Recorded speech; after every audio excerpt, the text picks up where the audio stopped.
Shabbat Shalom, everyone.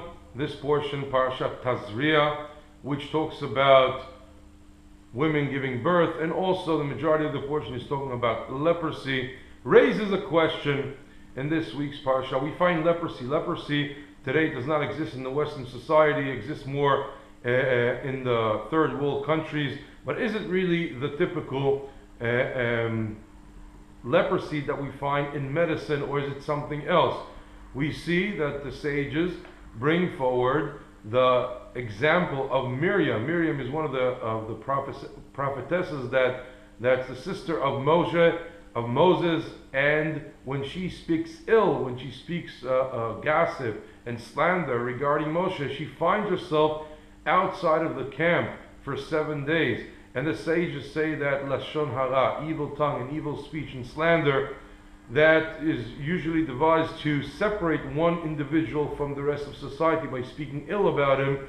The punishment for that is that you should suffer the consequences, and you shall too be excommunicated and be outside of the camp for 7 days for the leprosy that you got in your hand. That's the connection between evil tongue, lashon hara, and leprosy, and that's brought down in this week's parasha. But this week's portion brings us, opens a window to the psycho-physical connection that we see in today's science.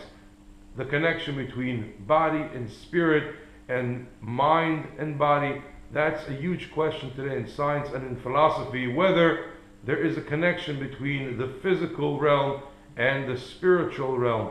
And our Torah tells us very specifically there is a very strong connection. The spirit affects the physical. In science today, it's either that they dwell side by side, or some individuals say that this connection is only an illusion of the body.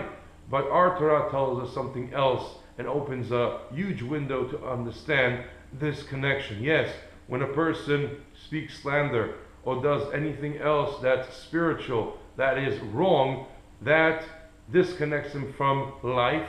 And with disconnecting him from life, the physical aspect, which means his body and the rest of the world around him, is also disconnected. And therefore in leprosy, those tissues and the cells and the hair on his body and his hands starts to get leprosy. The skin dries off, it falls off, and there's a deep connection between the spiritual and the physical. So what we take home from that is today a window into looking on the problem of spirit and the physical realm in our generation. And the message of the Torah is, yes, there is a very strong connection between your action in spirituality and the consequences in the physical world. Shabbat Shalom.